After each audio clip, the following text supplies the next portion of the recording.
Welcome back into that Sean podcast. And it is a very, very exciting week this week. There's so much drama that is waiting to happen, so much excitement. Cat Daddy, tell them what's so exciting. Man, we got the NFL draft this week. It is like Christmas is happening in 2 days. Today, we're going to have a really good episode for you. We're going to go through our predictive draft where we try and predict what the top 15 picks will look like. But first, we have some draft rumors to talk about. See whether we think it's smoke, whether it's fire. How do we feel about these rumors? Are you ready? Well, are you ready indeed? Because we have some fun to report for this episode. The Big Ush here is going to do what everybody has been hoping he would do since this pod started. He's going to take the back seat and let the Cat Daddy take the wheel.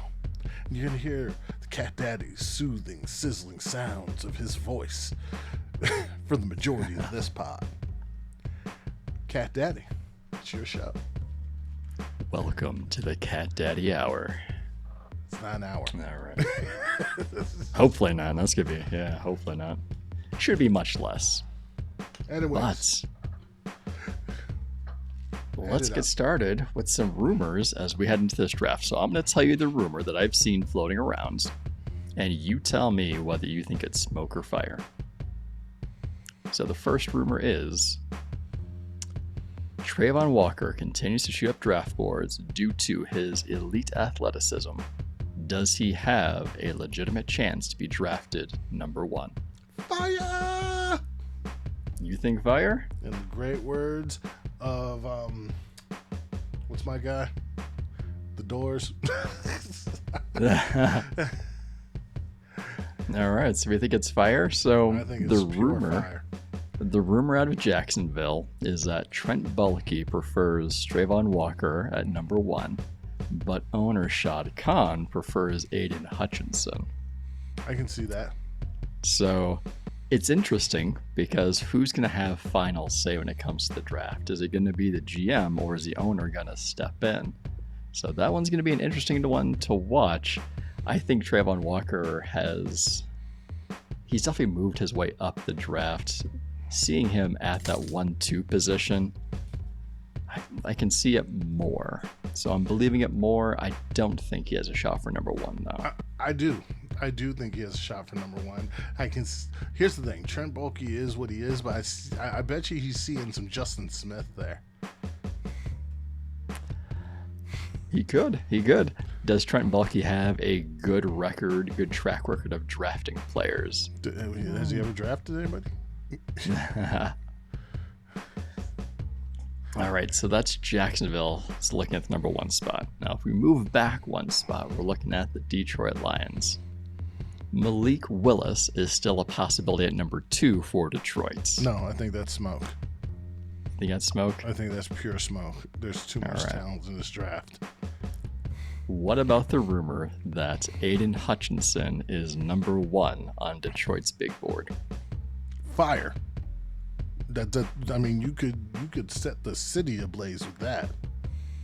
There's a hometown connection. Detroit Lions, Michigan Wolverines. But earlier in the draft cycle, I think it was March, I started hearing some talk that Detroit Lions did not love Aiden Hutchinson or Kayvon Thibodeau early in the draft. Yeah, that was smoke. That was about a month and a half ago, so things could have changed since then. I think they still feel the same way about Kayvon Thibodeau, considering the culture that they're building for the team. I'm just saying they would be stupid to not even entertain the fact that Aiden Hutchinson should be the pick there. I mean, that city would turn on them so fast, it's not even funny. It's a logical selection if Aiden Hutchinson's available. Yes. All right. And then the next rumor I have for you, Jameson Williams will be drafted in the top 10. No. I get it. And there's only one team that you could even look at that happening, in my opinion, unless a team trades up. But no, I don't see it. I don't see Atlanta doing it. As it sits right now, you're thinking Atlanta could be the team, the Jets possibly at number 10. Seattle could be an option if DK Metcalf or Tyler Lockett gets traded, but there's no guarantee that would even happen. Hold on. If you're saying 10 counts, then yes, okay. Yeah. I will give it credence because I do have him going to the Jets at 10. Not to give any spoilers. But I was thinking within the top 10, like... 1 through 9? Okay, no, 1 through 10. 1 through 10. I can see 10. All right. I can see 10. You see 10? All right. Let's see. Atlanta can't afford to draft a hurt player. They just can't afford it. The Jets can. The Jets have multiple draft picks. Yeah, and they actually have wide receivers on the team. So they wouldn't need him to step in right away. Atlanta, that cupboard's barren. Yeah.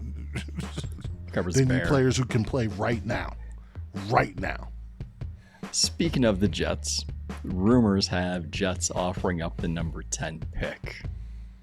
So they offered it for DK Metcalf. At the time, sounds like Seattle said no. Do you think the Jets could acquire Deebo Samuel for the number 10 selection? No. I think the Niners understand that their fan base will tear down the gates if they get rid of Deebo Samuel. They need to have a haul, and no one is giving up a haul for a wide receiver. They need to do better than what Miami did for Tyreek Hill. It's not happening. Yep. But if the Jets could get Deebo Samuel and San Francisco could get that return, maybe. No, not happening. With trade rumors, all right. Do you believe that the Green Bay Packers and the Las Vegas Raiders are in discussions about sending Darren Waller to Green Bay? I could believe it. I could believe that one. Josh McDaniels is known for taking players that he feels does not fit his culture and sending them out of town. Waller, I know he had his demons, but Waller also is kind of a flashy type player, and McDaniels isn't about that. And I could see Aaron Rodgers really liking Darren Waller, and I already know that they had dealings. So this one I would give credence to. Yeah, it almost sounds like Green Bay wanted to trade for Darren Waller when they traded Devontae Adams to the Raiders, but part of the franchise tag is you can only trade players who are franchise tagged or draft picks. So at that point, the best Green Bay could get were the draft picks. Now, could Green Bay send that 53 or 59 back to Las Vegas for Darren Waller? I'd prefer if they sent like a third rounder because Brian Gutekunst just doesn't do a good job drafting the third round recently. So I wouldn't mind if they sent a third rounder, but... Sorry, they probably need to do higher than a third rounder for Darren Waller. I know, but Darren Waller is, 30 years old? Maybe a third rounder works, maybe. Yeah, but how much has he actually played? He's got a lot of tread left. Right. He does. All right, so moving on from Darren Waller, a little bit more trade talk, speculation. Ooh. If Kayvon Thibodeau falls out of the top 10, would Dallas be willing to trade up for him? No. You don't think so? I do not think he's a player that they would trade up for. I just don't. I know there's some rumors there. I don't think he's one of them. There's some players that I do believe that they would trade up for, Charles Cross being one of them. I don't think Kayvon Thibodeau is one of them. All right. So let's see. Next rumor is just about every team has a first round grade on Desmond Ridder. Yes. You think there's fire? I think there's fire. Prototypical size, With the comparison, I don't know if you heard the comp. I know you don't put much credence in comps, but if he's anywhere near the player that he's being comped to, yeah, there's first round buzz there. All right, who's the comp? Dak Prescott. Dak. Apparently, this dude aces his interviews. Okay. I'm going to say smoke, just because most teams only have, 15, 16 first-round grades on players. I have a hard time seeing that most teams have Desmond Ridder in that top 15, 16. You never know. I know. Every year we see 32 players get drafted in the first round, unless New England forfeits their pick. But do we see 32 first-round talents get drafted? The answer is no. Also? They might have as part of Bounty Gate. I think so. Might have. All right. Let's see. The rumor is the New York Giants will trade out of the number 5 spots. I think they want to. They won't, but I think they want to. It's almost similar to Carolina trading out of the number 6 spots. You don't have that high-end talent. They need to. No. Look, where's Carolina's next pick after the first round pick? I believe it's number 137. So there's over 120 picks that are between round 1 and round 4 for them. Absolutely, gross. Carolina needs to drum up as much interest for quarterbacks at number 6 as possible. That way, if teams are looking at Atlanta, they can try and jump ahead of Atlanta. That's what they need to do. And Seattle. Will it happen?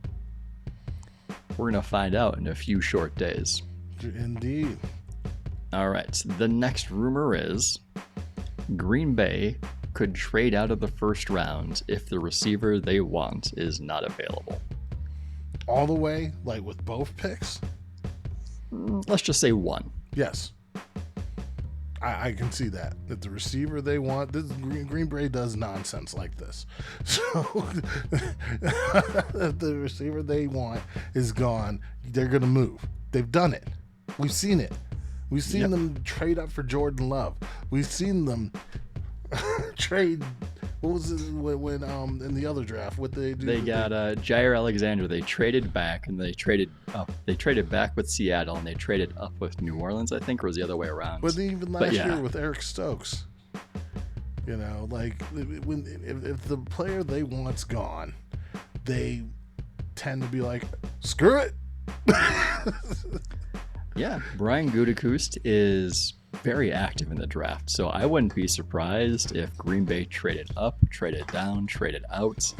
What I think a more likely scenario would be is Green Bay drafts a non-wide receiver at number 22.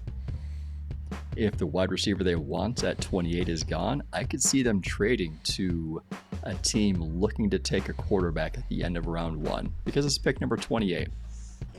Just a few selections left for the first round, but it gives the 5th-year option if you really want a quarterback. So I can see a team jumping up to 28 to select a quarterback. So I believe that one. Let's see. The next bit of rumor is Derek Stingley is going to be drafted top 3.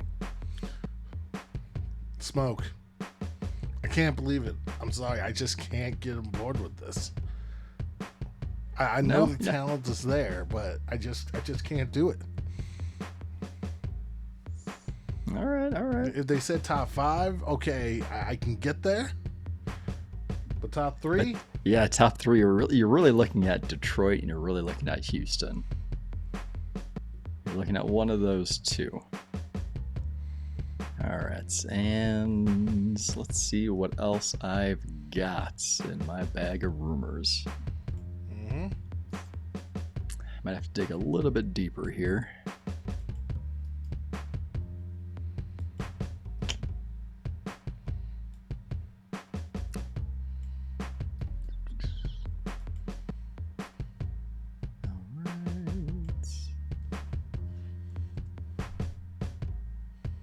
Rumor is Atlanta Falcons will select a quarterback at number 8. Smoke. I ain't even giving that one credence. That's smoke. Yep, as if you go back and you watch our dueling mock drafts, Atlanta needs to take best available player. And that's what they need to do. So, quarterback does not fit the bill of best available player. Let's see.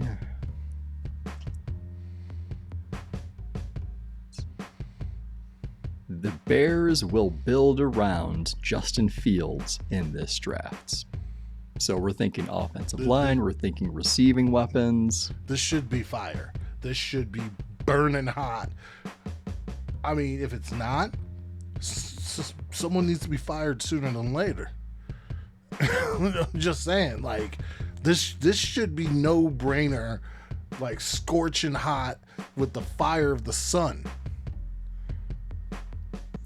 What complicates things would be the coaching change, where you have Matt Eberflus as your head coach now, who's defense, and they're overhauling the defense, switching it from was a 4-3 to a 3-4 or the other way around. Again, that doesn't matter. A 4-3 to 3-4, who cares? What is played 75% of the time in the NFL? Nickel. Nickel is played 75% of the time. Matt Eberflus, no one gives a crap about your defense. You know what they give a crap about? You have a young quarterback that you need to not get killed and you need to develop, because you will go nowhere as long as you don't have a quarterback. Have your years in Indianapolis not shown you anything?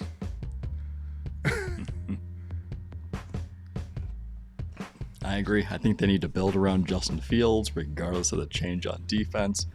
Get some veterans add to it, but you have to protect Justin Fields. It sounds like Chicago wants to mimic Indianapolis's offensive line, which is lighter, more athletic, and some of the people they have in that offensive line right now don't quite fit the bill of light and athletic. Right.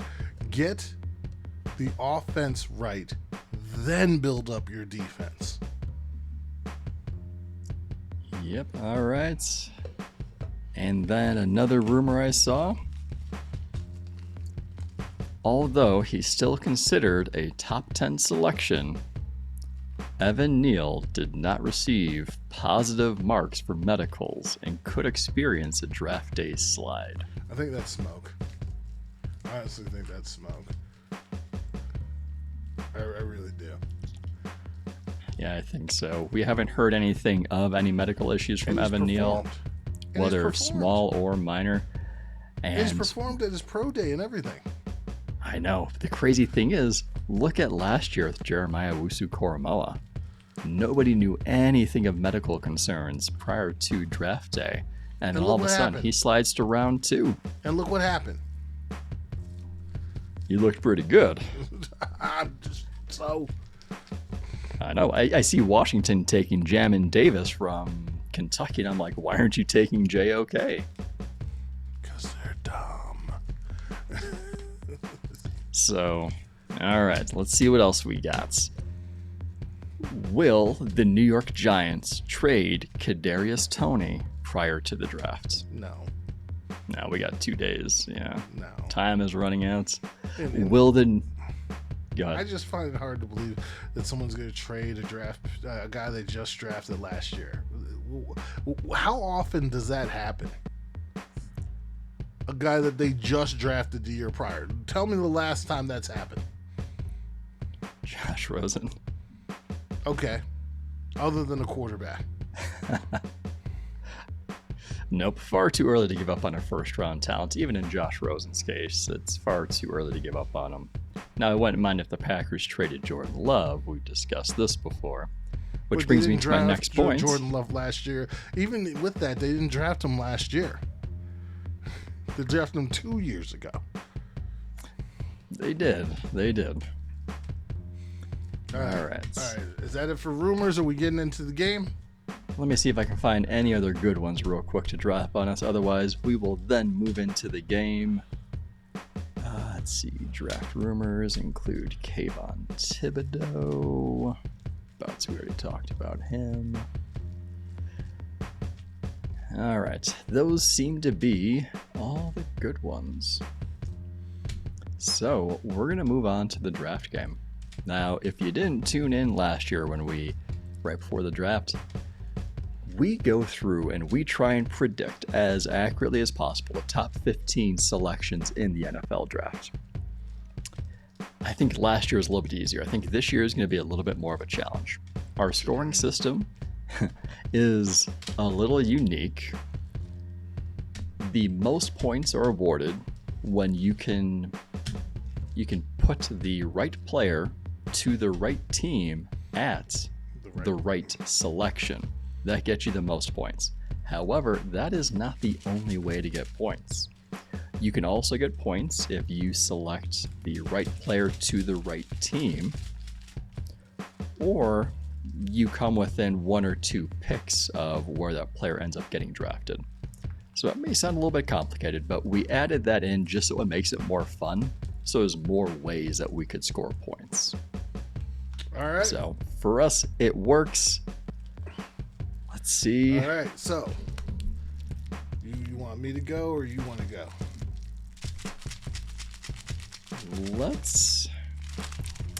I think my pick might be on the boring side. So let's have you go first. Number one. Who do you have the Jacksonville Jaguars selecting? Trayvon Walker. Trayvon Walker. So that talk about smoke or fire for Walker going number one. All right.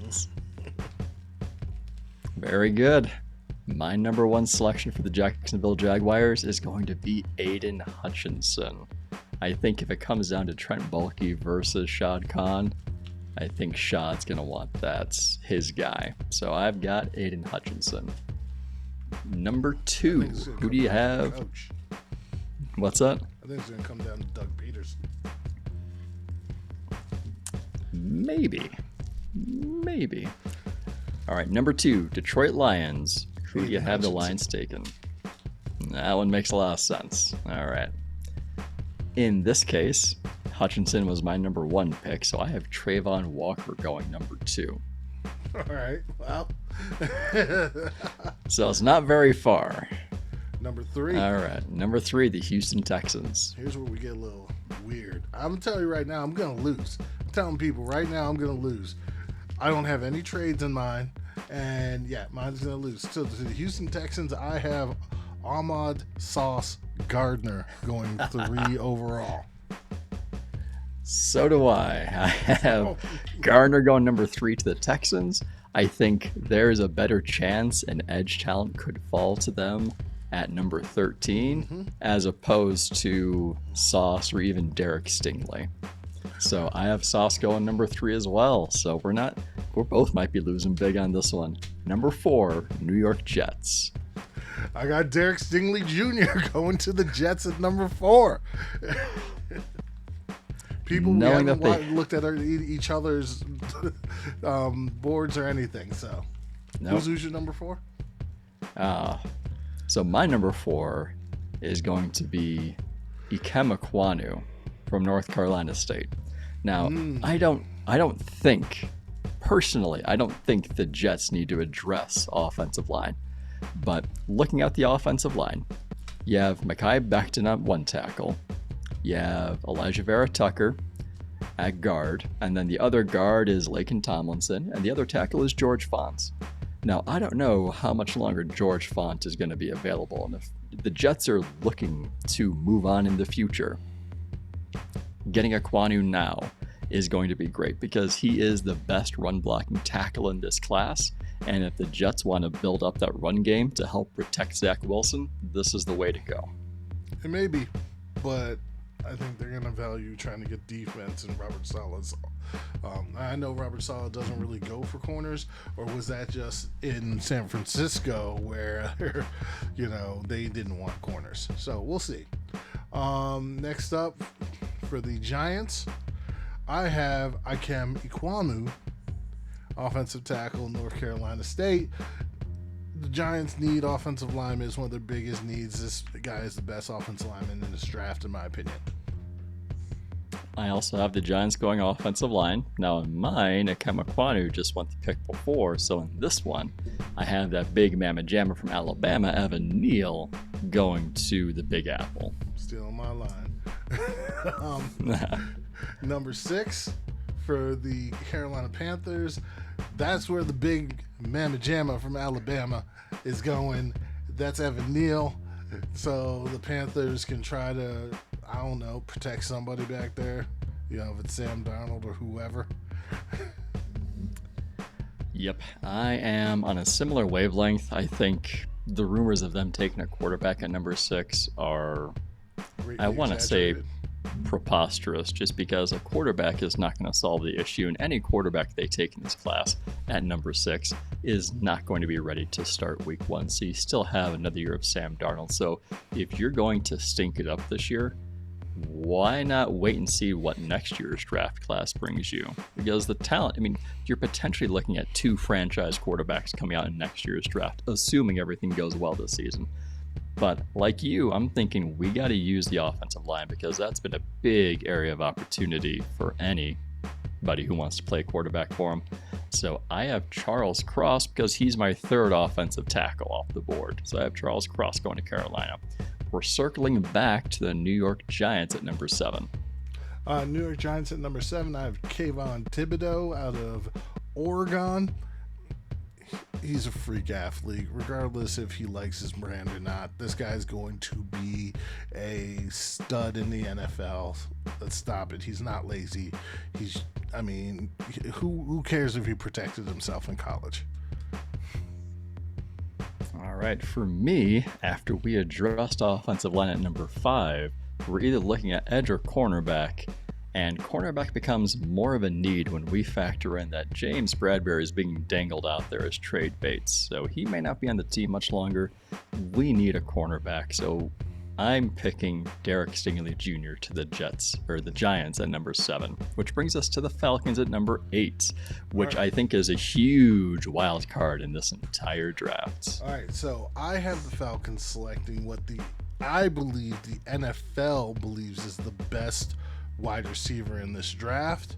I believe the NFL goes through trends, and it's cover 2, cover 3, then cover 1. Well, it's been going back to this cover 2 shell type things. So what's a guy who defeats that cover 2 shells? Those big body guys. So I believe the NFL actually believes that Drake London is the best wide receiver in this draft, and I believe he goes to the Atlanta Falcons at pick number 8. All right, pick number 8 for me. With the way my board shapes out, there was no question about it.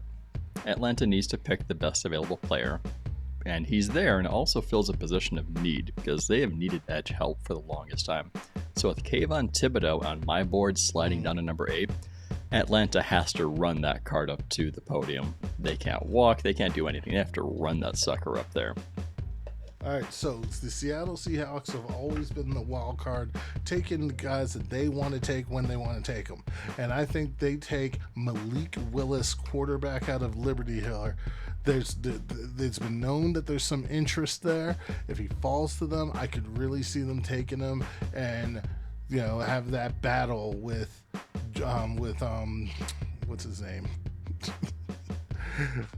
Drew Lock for the quarterback spot. Let's be honest, Seattle's done this before, where they've acquired a quarterback, then drafted a quarterback, and the quarterback they drafted beat out the guy that they acquired. So who knows if lightning strikes twice?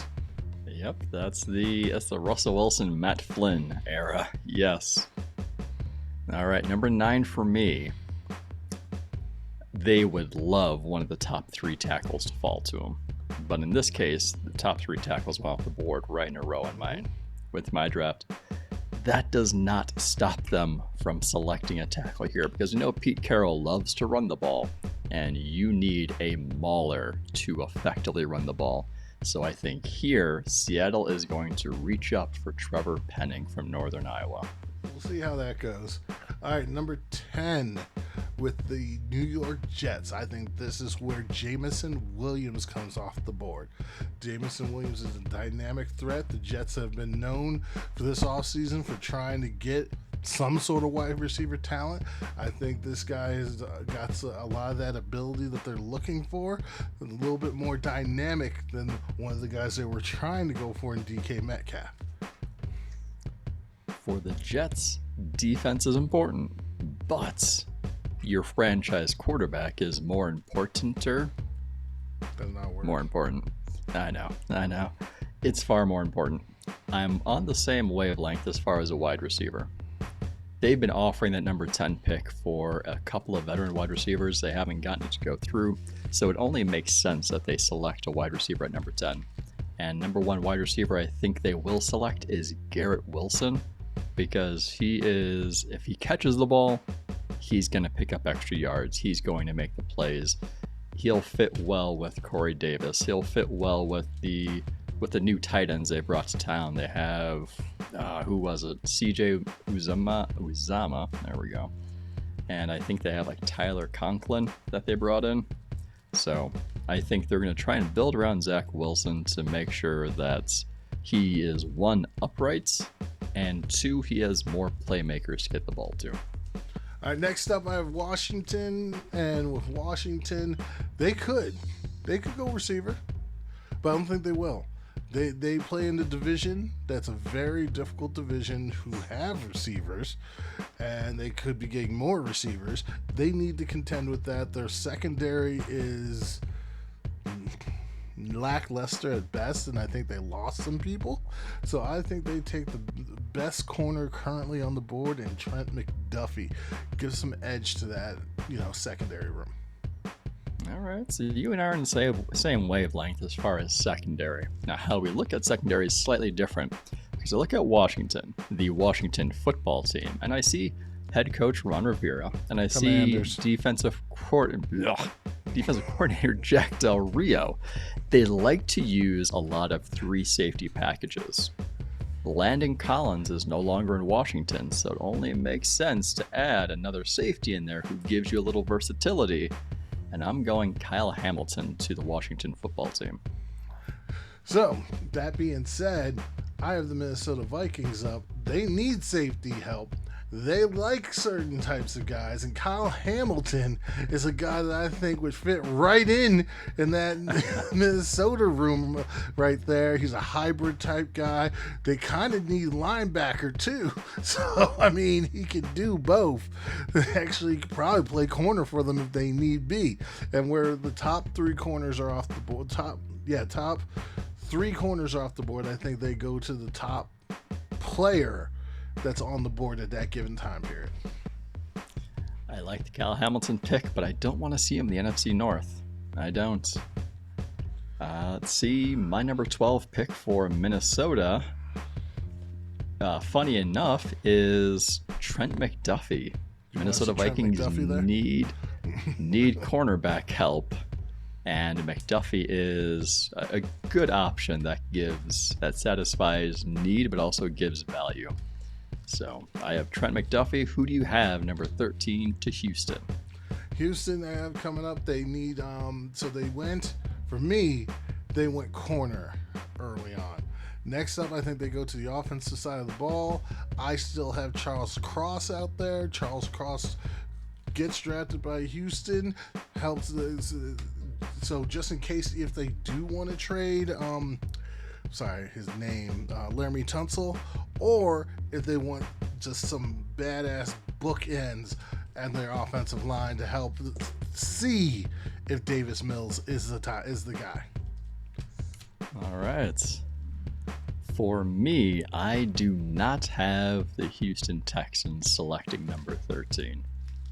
They acquired this selection from Cleveland, and they're going to turn around and they're going to trade it. Because after Houston are Baltimore and Philadelphia, and both of those teams are rumored to really like Jordan Davis. Now, in order for Philadelphia to get Jordan Davis, they have to jump 2 spots ahead and leapfrog Baltimore. And Philadelphia has the ammo to move up 2 spots, and it wouldn't cost very much.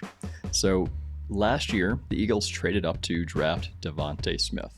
This year, the Eagles will draft up, and they're going to take Jordan Davis before Baltimore can. Well, in my one, Jordan Davis does go to the Baltimore Ravens. This is purely a Baltimore Ravens pick. This is something that I could see the Baltimore Ravens easily doing. All right, for me, the Baltimore Ravens are extremely upset that Jordan Davis is off the board. At this point, I don't think they want to take a chance on Devontae White, and it's far too early to reach on any other interior defensive lineman.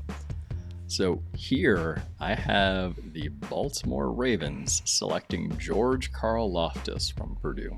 Interesting. So I have the Eagles here at 15. This is the last pick that we're doing. And for the Eagles at 15, I'm taking Jermaine Johnson III out of Florida State. Pass rusher. All right. They need some juice on that defensive line. And for my draft, this is where Houston selects. So in my world, Philadelphia gave up 15 for Houston's 13 and some change. So sitting at number 15, the Houston Texans need some offensive help, because if they really believe that Davis Mills can be the quarterback they want him to be, they need him to be, you have to give him more weapons besides Brandon Cooks. And the rumor I've been hearing this whole draft cycle is the Ohio State wide receiver duo is going to be drafted much higher than people anticipate. So number 15, I have the Houston Texans drafting Chris Olave to pair with Brandon Cooks. All right. So those are the 15. So I know we were doing alternating. Do you want to run through your 15 real quick? Just so people listening. Trayvon Walker to the Jacksonville Jaguars. Aiden Hutchinson to the Detroit Lions. Ahmad Sauce Gardner to the Texans.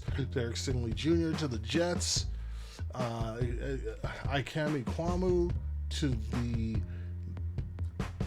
Giants. Evan Neal to the Panthers. Kayvon Thibodeau to the Giants. Drake London to the Falcons. Malik Willis to the Seahawks. Sorry, I'm Jameson Williams to the Jets. Trent McDuffie to the Commanders. Kyle Hamilton to the Vikings. Charles Cross to the Texans. Jordan Davis to the Ravens. And Jermaine Johnson III to the Eagles. All right, and then my 15 are Jacksonville selects Aiden Hutchinson, Detroit selects Trayvon Walker, Houston selects Ahmed Sauce Gardner, New York Jets select Ikemi Kwanu, New York Giants select Evan Neal, Carolina selects Charles Cross. Let's see, Giants again select Derek Stingley Jr., Atlanta selects Kayvon Thibodeau, Seattle selects Trevor Penning, New York Jets with their second pick select Garrett Wilson, Washington football team select Kyle Hamilton, Minnesota Vikings select Trent McDuffie, the Philadelphia Eagles trade up to select Jordan Davis, Baltimore selects George Karlaftis, and the Houston Texans, who traded with Philly, select Chris Olave. All right. This is going to be interesting, and we may or may not reserve the right to change or update our picks before the draft, but as it sits now, this is what I feel good with, and by good, I mean as good as I can, because I don't feel good at all. It's as good as I can. Last year was like, all right, Trevor Lawrence is going 1 last year, and like we kind of knew Trey Lance was going number 2, but I threw darts this with draft.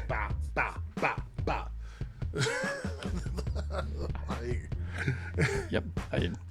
By the way, it's gonna be interesting. The Big Ush just wants to just poke the bear real quick to upset the cat daddy because he saw some breaking news as we were going through this. So, I know this is a draft episode, but for your fantasy team, I guess Melvin Gordon's staying in Denver. Javonte Williams has lost more value. Hey, man. But if you got Javonte Williams in a dynasty league, the value's still there. But if you have him in a redraft or a keeper league where he kind of bumps up every 2 rounds every year, no bueno, man. All right, people. This is all she wrote. Cat Daddy, any words of wisdom? Oh, brace yourselves. Breathe. Don't forget to breathe. The draft is going to happen at 7 rounds over 3 days. I just say, and enjoy yourself. Get as your much as you can. Get your wings. Enjoy yourself. All right. Adios, people. Enjoy the evening, morning, afternoon, whatever they say. And thank you for tuning in to the Cat Daddy Hour. It was not an hour. No, it's far less, yeah.